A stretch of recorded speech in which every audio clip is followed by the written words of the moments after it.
오늘은 신약 성경 데살로니가 전서 제3장입니다. 데살로니가 전서 제3장 7절부터 13절에 있는 말씀까지입니다. 이러므로 형제들아, 우리가 모든 궁핍과 환난 가운데에서 너희 믿음으로 말미암아 너희에게 위로를 받았노라. 그러므로 너희가 주 안에 굳게 선즉 우리가 이제는 살리라. 우리가 우리 하나님 앞에서 너희로 말미암아 모든 기쁨으로 기뻐하나니 너희를 위하여 능히 어떠한 감사로 하나님께 보답할까?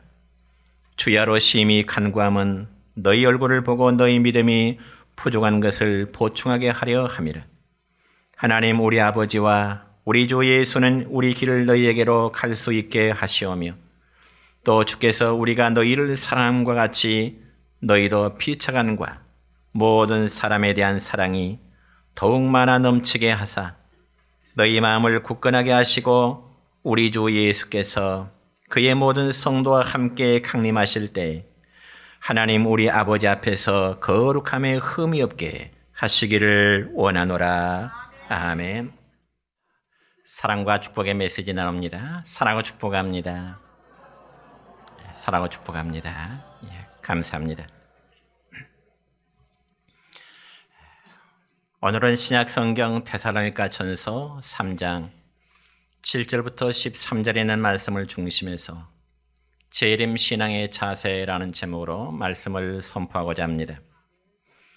여러분, 성경에는 수많은 약속들이 기록되어 있습니다. 그런데 그 중에서도 가장 큰 약속이라면 예수 그리스도에 대한 약속입니다. 그래서 예수 그리스도에 대한 약속은 창세기 3장부터 시작해서 요한계시록까지 계속 이어지고 있습니다. 그러므로 성경에서 예수님에 대한 약속은 예수님의 탄생과 고난, 그리고 죽으심과 부활, 그리고 더 나아가 예수님의 재림에 대한 약속까지 계속 이어지고 있습니다. 그런데 하나님께서 구약의 선지자를 통해서 약속하셨던 모든 약속들은 다 성취된 약속입니다. 즉 2019년 전에 예수님이 탄생하셨고 또한 죽으심과 부활 승천도 이미 성취된 약속들입니다. 그렇지만 이제 가장 커다란 약속을 하나 남겨놓고 있는데 그건 바로 우주적인 사건, 바로 예수님의 재림에 대한 약속의 말씀입니다. 그래서 성경의 사도 요한은 예수님의 재림에 대해서 요한계시록 1장 7절에 보면 이렇게 말씀하고 있습니다. 시작. 볼지어다 그가 구름을 타고 오시리라. 각 사람의 눈이 그를 보겠고 그를 찌른 자들도 볼 것이요 땅에 있는 모든 족속이 그로 말미암아 애곡하리니 그러하리라. 아멘.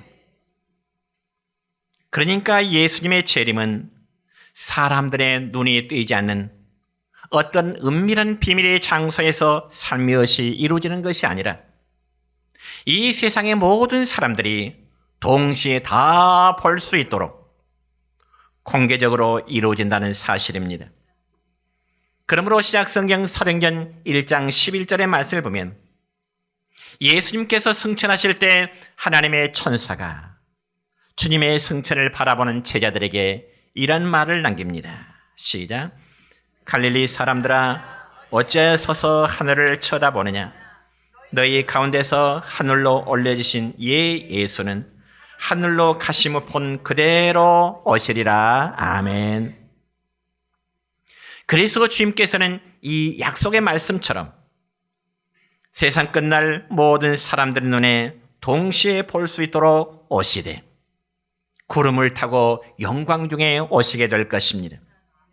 여러분, 이런 사실에 대해서도 이미 마태복음 24장 30절에 보면 주님은 이렇게 말씀하십니다. 시작.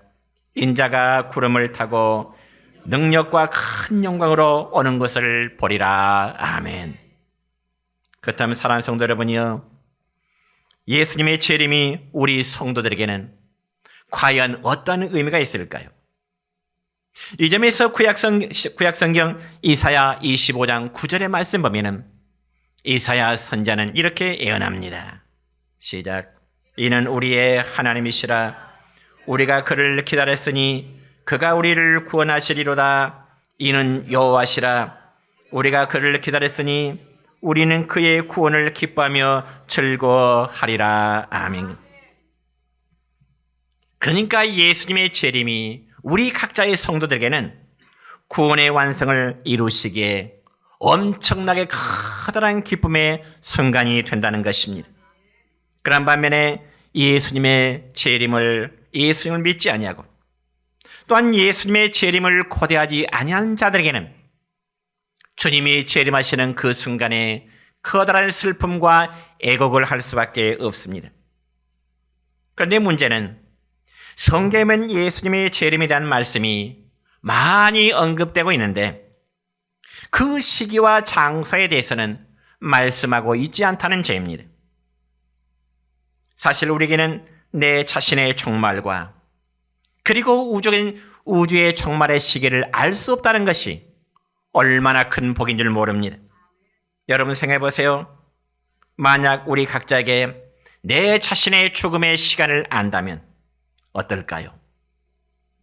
물론 믿음이 좋은 성도들의 신앙이라면 하나님 나라에 대한 소망으로 그날을 기다리겠지만은 만약에 반대로 불신자에게 입장에 있어서는 자기 죽음의 시간을 기다린다고 하는 것은 마치 사형수가 사형 날짜를 기다리는 것처럼 두려움이 더할 수밖에 없습니다. 그래서 성경에 말씀하기를 땅에는 모든 족속이 그로 말미암아 애곡하리로다. 주님이 재림하실 때 모든 성도에게는 위로와 기쁨의 순간이 될 수 있지만은 이 땅의 믿음으로 살지 못한 불신자들에게는 슬픔과 애곡의 순간이 된다는 것입니다.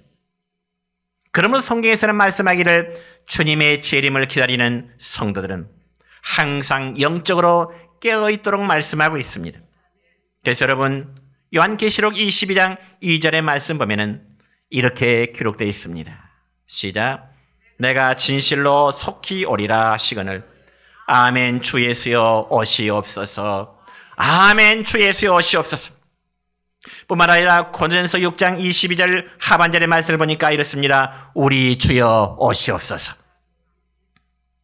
여러분 그래서 초대교회 성도들은 우리 주여 어서 오시옵소서. 즉 마라나타를 그들의 인사말로 하면서 주님의 재림을 기다렸습니다. 그러면 우리가 주님의 재림을 기다려야 되는 그 이유가 과연 무엇일까요?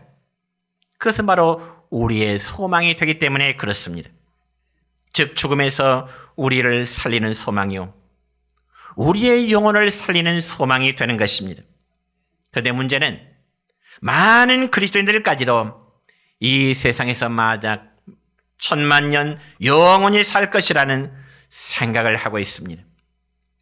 지금 이 순간도 여러분의 생각 속에는 내가 내일 혹은 금년 안에 죽을 것이라고 생각을 하실 분은 아무도 안 계실 것입니다. 오히려 나는 아직도 멀었다고 생각을 하실 것입니다. 물론 저도 여러분들이 오래오래 건강하게 사시기를 바라는 마음입니다. 그러나 우리 각자의 생명은 내가 원하는 마음만큼 마음대로 되지 않는다는 것이 우리 각자의 현실입니다. 그리고 우리 마음대로 되지 않을 뿐만 아니라 우리는 어쩌면 이미 시한부 인생을 살아가고 있다고 해도 지나친 표현은 아닐 것입니다. 그래서 어떤 분에게는 앞으로 10년의 세월이 남아있을 수 있고요. 또 어떤 분에게는 앞으로 20년의 생이 남아있을는지 우리의 생명 개개인 만큼은 결코 알 수 없는 하나님만이 아실 수 있는 문제입니다. 그럼에도 여러분은 내가 아직 건강하니까 혹은 나는 아직 젊으니까 그러면서 자기의 남은 생애가 아직도 무한할 것이라고 하는 그러한 착각 속에 살아가는 경우들이 우리에게는 너무나 많습니다. 그건 참으로 가장 어리석은 삶이라고 말할 수밖에 없는 것입니다. 여러분 제가 아는 어느 젊은 후배 목사님은 저녁에 일찍이 잠자리에 누는데 새벽 시간이 됐는데 새벽 예배 시간이 됐는데 자리에 일어나지 않더라는 것입니다. 그래서 사모님이 새벽 기도를 위해서 목사님이 흔들어 깨워보니까 일어나지 않더라는 거죠. 그대로 하나님의 부르심을 받게 된 것입니다. 이처럼 인생의 마지막 길은 가는 데는 결코 순서가 없는 것입니다. 그렇기 때문에 우리 성도들은 내 마지막의 삶과 주님 오심을 항상 맞이할 자세로 살아가야 된다는 점입니다. 왜냐하면 주님을 맞이한 일은 주님이 오시면 좋고 안 오셔도 별 지장이 없다면 그런 막연한 생각으로 기도하는 것이 결코 아니기 때문에 그렇습니다. 그래서 주님의 재림을 기다리는 성도는 주님의 재림이 자신과 상관없다고 하는 그런 의식으로 살아서는 결코 안 되는 것입니다. 저는 여러분에게 묻고 싶습니다. 여러분은 성경이 하나님의 말씀이심을 믿습니까? 믿는다면 철저히 준비하셔야 됩니다. 왜냐하면 성경에는 주님 재림이란 약속의 말씀이 수없이도 많이 기록되어 있기 때문에 그렇습니다. 그러므로 성도는 주님의 재림을 잘 준비하는 것이 신앙생활을 잘하고 있다는 증거입니다. 그렇다면 여러분, 우리가 주님의 재림을 어떻게 준비해야 될까요? 오늘 성경에 보니까 첫째는 거룩함의 흠이 없어야 되는 것입니다. 오늘 본문 13절의 말씀 보면 이렇습니다. 시작. 우리 주 예수께서 그의 모든 성도와 함께 강림하실 때 하나님 우리 아버지 앞에서 거룩함에 흠이 없게 하시기를 원하노라. 아멘. 여러분이 이 말씀을 보면 먼저 우리 주님의 재림을 준비하는 삶은 거룩함에 흠이 없도록 힘쓰라고 말씀합니다. 왜냐하면 우리 성도의 몸은 하나님의 거룩한 성전이 되기 때문에 그렇습니다. 믿습니까? 그래서 고린도전서 6장 19절로 20절까지의 말씀을 보면 이렇게 기록됩니다. 시작. 너희 몸은 너희가 하나님께로부터 받은 바 너희 가운데 계신 성령의 처인 줄을 알지 못하느냐. 너희는 너희 자신의 것이 아니라 값으로 산 것이 되었으니 그런즉 너희 몸으로 하나님께 영광을 돌리라. 아멘. 여러분, 우리 몸은 하나님께서 당신의 아들인 예수 그리스도의 피 흘림을 통하여 사신 바 되었고, 그래서 우리 각자는 하나님의 거룩한 소유물이 된 것입니다. 그렇기 때문에 우리는 하나님의 소유물답게 항상 거룩함에 이르기를 힘써야 되는 것입니다. 그리고 본문 말씀에서도 바울 사도는 데살로니가 교회의 성도들에게 주님의 재림의 때에 우리 모두가 하나님의 심판대 앞에 설 텐데 그때 흠이 없는 자로 서기를 간절히 원하는 것입니다. 여러분, 여기 흠이 없다는 말은 죄가 전혀 없는 상태를 말함이 아니고 죄의 오점들을 그리스도의 피에 의해서 매일같이 채가며 살아가는 그런 삶을 의미하는 것입니다. 그래서 요한일서 3장 3절의 말씀 보면 이렇습니다. 시작. 주를 향하여 이 소망을 가진 자마다 그의 깨끗하심과 같이 자기를 깨끗하게 하느니라. 아멘. 여러분, 성도들이 거룩함에 흠이 없게 하는 비결은 굳은 마음으로 늘 주님을 사랑하는 데 있는 것입니다. 왜냐하면 장차 우리 가운데 재림하실 주님은 이 땅의 거룩한 심판자로 오시기 때문에 그렇습니다. 여러분, 그러므로 마태복음 16장 27절의 말씀 보니까 주님은 우리에게 이러한 교훈의 말씀을 주십니다. 뭐라고요? 인자가 아버지의 영광으로 그 천사들과 함께 오리니 그때 각 사람이 행한 대로 갚으리라. 아멘. 주님이 재림하실 때에 성도들이 이 땅에 행한 대로 갚으시는 주님이심을 말씀하십니다. 주님이 재림하실 때는 우리가 이 땅에서 과연 어떻게 살아왔고 어떻게 행동했느냐에 따라서 행한 대로 갚으시는 주님이심을 믿으시기 축원합니다. 그리고 우리 모두는 다 하나님의 심판 앞에 서게 되어 선과 악에 대한 분명한 심판을 받게 될 것입니다. 그때는 하나님이 우리에게 속으리라 그렇게 생각하지 마시기 바랍니다. 여러분, 우리는 사람 앞에서는 위선의 탈을 쓰고 살 수 있을지 모르지만 우리가 하나님 앞에서는 위선의 탈이 결코 통하지를 않습니다. 그래서 신약성경 갈라디아서 6장 7절로 8절까지 말씀 보니까 이런 말씀이 있습니다. 시작. 스스로 속이지 말라. 하나님은 업신여김을 받지 아니하시나니 사람이 무엇으로 심든지 그대로 거두리라. 자기의 육체를 위하여 심는 자는 육체로부터 썩어질 것을 거두고 성령을 위하여 심는 자는 성령으로부터 영생을 거두리라. 아멘. 그렇다면 이 분명한 사실 앞에 주님 오시는 날이 여러분들에게는 기쁨의 날이 될까요? 아니면 두려움의 날이 될까요? 기쁨도 아니고 두려움도 느끼지 않는 그런 사람이 있다면 그는 마치 양심이 화인 맞은 양심이 되어야 말 것입니다. 여러분, 양심이 화인 맞았다는 것은 양심이 마비했다는 증거입니다. 특별히 하나님께서는 우리 인간을 창조하신 후에 양심의 법을 우리의 마음속에 주셨습니다. 그래서 우리의 행위에 대해서 스스로 선과 악에 대한 판단을 하시도록 양심의 법을 주셨다는 거죠. 그런데 이런 양심의 법이 마비되어 버렸다면 선과 악에 대한 분별을 전혀 할 수 없게 됩니다. 그래서 죄를 지어도 죄에 대한 양심의 가책을 느끼지 못하게 된다는 겁니다. 그리고 죄의 심판자이신 주님께서 다시금 재림하신다고 해도 마음의 감각을 느끼지 못합니다. 그렇다면 혹시 여러분의 마음은 그런 마음은 아니신가요? 만약 그런 마음이 여러분의 마음이라면 냉철하게 여러분 자신이 과연 예수님을 믿고 있는 자인지 한번 살펴보시기 바랍니다. 그러나 주님이 다시 오심에 대해서 정말 두려운 마음이 있다면 그래도 양심이 살아있다는 증거죠. 그래서 그런 분들에게는 회개의 기회가 있습니다. 그런데 그것마저도 없다면 회개의 기회 자체도 주어지지 않을 것입니다. 저는 여러분 모두에게 주님 오시는 그날이, 재림의 그날이 기쁨의 날이기를 축원합니다.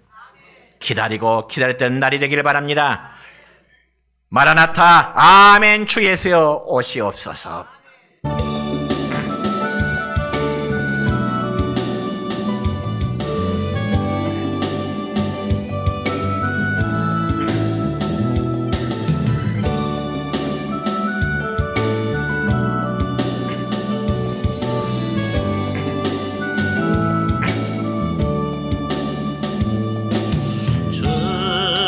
다시 오실 때까지 나는 이 길을 가리라.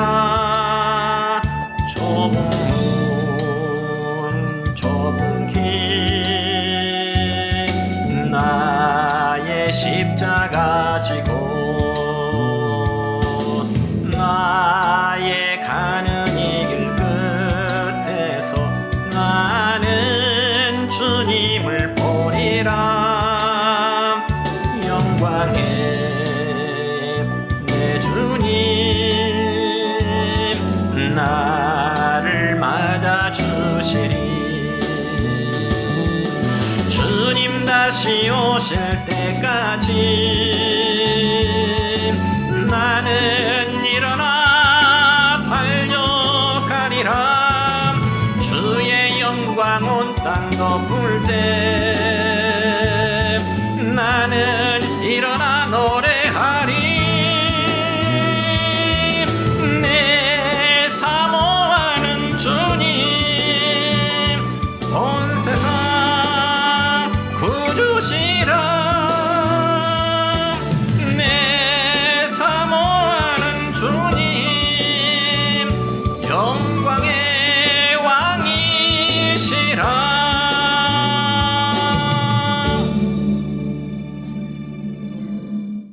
그러면 우리가 주님의 재림을 기대하면서 하나님 앞에 거룩에 살아갈 수 있는 그 비결이 과연 무엇일까요? 이 점에서 오늘 본문 8절의 말씀 보면 이렇게 기록됩니다. 시작. 그러므로 너희가 주 안에 굳게 선즉 우리가 이제는 살리라. 아멘. 우리가 하나 앞에서 거룩하게 살려면 무엇보다도 우리가 주 안에 굳게 서 있어야 된다는 말씀입니다. 더 쉽게 말씀드리자면 여러분 각자의 믿음이 상황에 따라서 환경에 따라서 흔들리지 말라는 말씀입니다. 그런데 악한 영은 우리들의 믿음을 여러 가지 방법으로 자꾸 흔들어 대려갑니다. 그래서 많은 사람들이 사람을 바라보면서 실망감을 느끼도록 하게 되는 거죠. 교인들이 뭐 저래? 목사가 뭐 저래? 아니 장로 권사가 뭐 저래? 그러면서 실망을 안겨주고 예수님과 교회로부터 멀어지도록 유도하고 있다는 것입니다. 그게 바로 마귀가 성도들을 넘어뜨리기 위해서 가장 많이 사용하는 방법 중에 하나인 것입니다. 그뿐만이 아닙니다. 또 환경이 믿음 약한 성도들을 흔들어 대립니다. 그래서 예수를 믿고 나서부터는 잘 되는 일이 하나도 없습니다. 교회를 나가면서 예수를 믿으려 하니까 삶에 시험이 오고요. 환난이 오고요. 때로는 핍박이 오기도 합니다. 아니 교회를 다니면서 예수를 믿었다가는 더 망할 것 같은 그런 생각이 들기도 합니다. 그래서 다시 세상으로 돌아와 우상 숭배하는 행위로 돌아가는 경우들이 없지 않아 있습니다. 그 외에도 마귀가 사용하는 방법은 아주 다양합니다. 때로는 교회 안에서 성도들에게 다툼을 일으키고요. 때로는 서로 끼리끼리 당을 짓고요. 때로는 시기와 질투를 일으키면서 덕스럽지 않은 일에 대해서 서로 고개를 끄덕거리면서 맞장구를 치는 그런 모습들이 이 땅의 교회들 속에는 나타나게 된다는 것입니다. 참으로 이러한 모습들은 이 땅의 교회 안에서 얼마든지 일어날 수 있는 그러한 모습들입니다. 그렇지만 하나 앞에 거룩하게 살아보고자 하는 성도는 결코 이러한 일에 하나 되어서는 안 됩니다. 그러면서 오히려 주 안에 굳건히 서서 흔들지 마시기를 축원합니다. 그리고 어떠한 일이 있어도 교회와 예수님에게 떨어지는 그러한 삶이 되어서는 안 됩니다. 왜냐하면 그리스도에게서 떨어 나아져가는 순간 그의 영혼은 바로 죽어져가기 때문에 그렇습니다. 그러므로 다시 한번 고민하기는 여러분의 믿음이 굳건히 서기를 축원합니다. 한 번 잃었던 믿음을 다시금 회복한다고 하는 것이 얼마나 어려운지 모릅니다. 어려운 일이 생길수록 삶의 환경이 바뀔수록 여러분의 믿음이 우뚝 서시길 바랍니다. 그래야 주님 앞에 설 때 거룩한 자로 설 수 있는 것입니다. 언제까지요? 우리 주님이 다시금 오실 때까지입니다. 그리고 두 번째로 행실에 흠이 없이 살아야 되는 것입니다.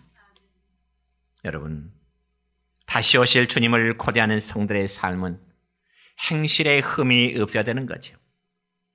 다시 한번 오늘 본문 13절 하반절의 말씀 보면 이렇게 기록됩니다. 시작.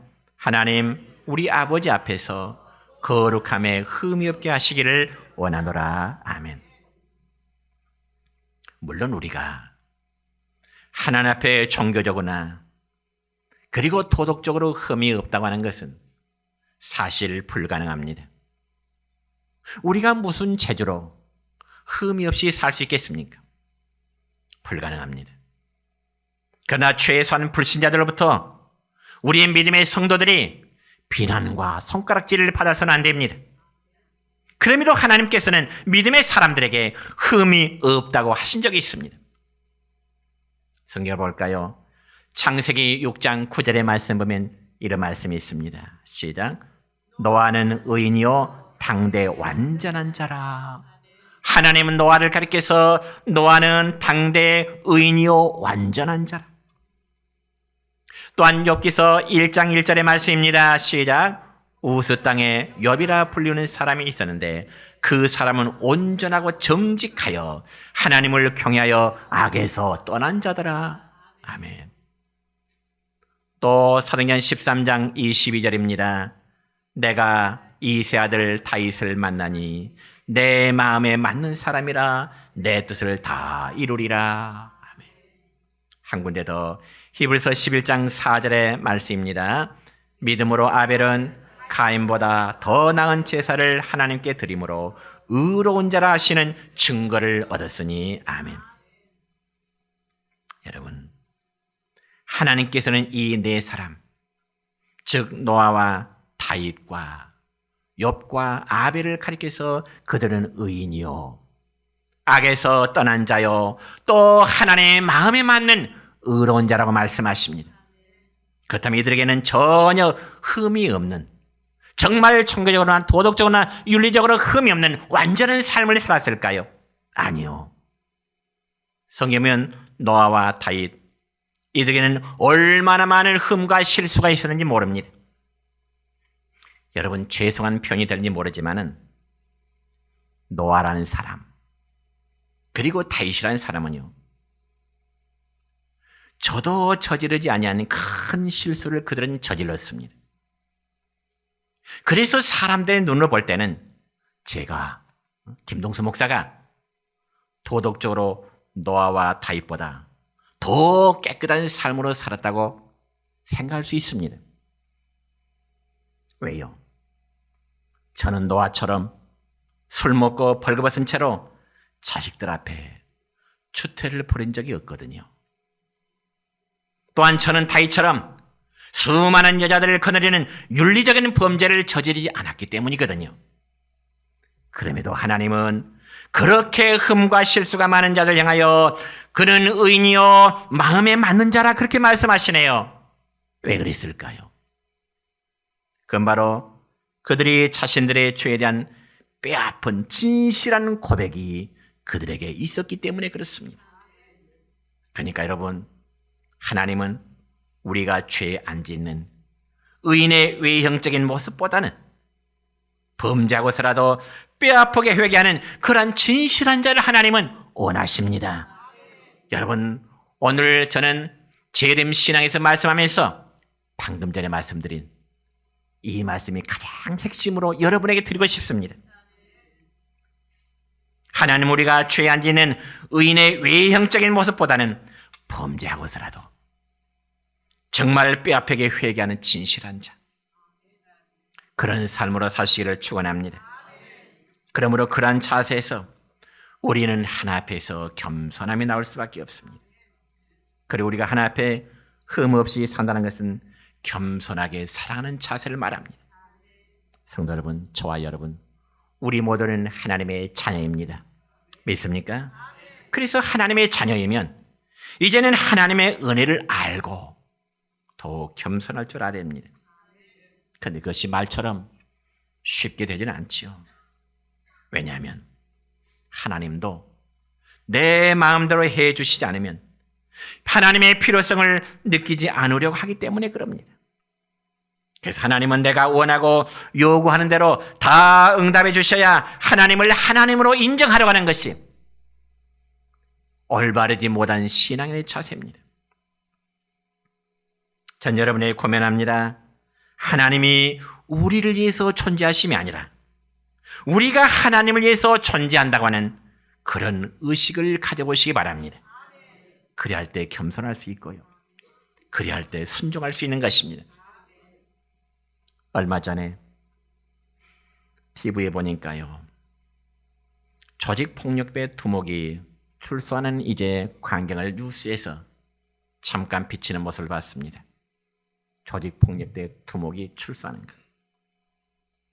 그런데 이 조폭의 두목이 출소하는 날, 교도소 앞에서는 그 조폭 조직원들 상당수가 된 것 같아요.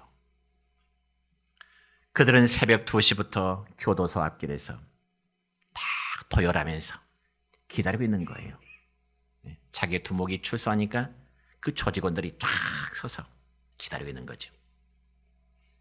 그래서 한참 뒤에 그 조직 두목이 교도소 문을 열고 나오니까 그 조폭 조직원들이 90도 각도로 절하면서 형님, 일사불란하게 형님 90도로 인사하면서 어떤 조직원들 보니까 눈물 흘리는 그런 조직도 봤습니다. 눈물 흘리는 조직.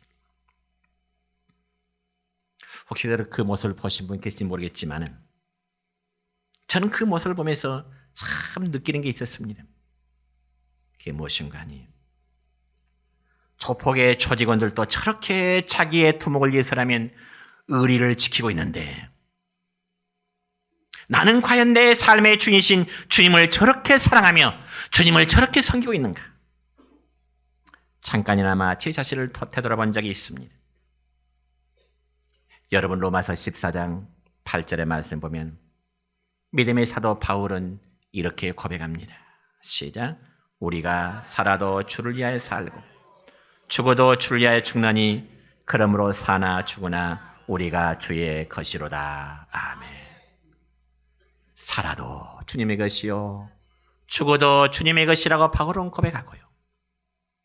빌립보서 1장 22절 보니까 1장 21절 보니까 또 이런 고백을 합니다. 시작. 내게 사는 것이 그리스도니 죽는 것도 유익함이라. 아멘. 여러분 이 말은 바울이 그냥 장난삼아 해본 말이 아닙니다.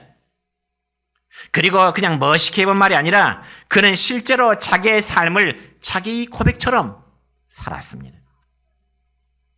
여러분 언제부터 생겨난 말인지는 모르겠지만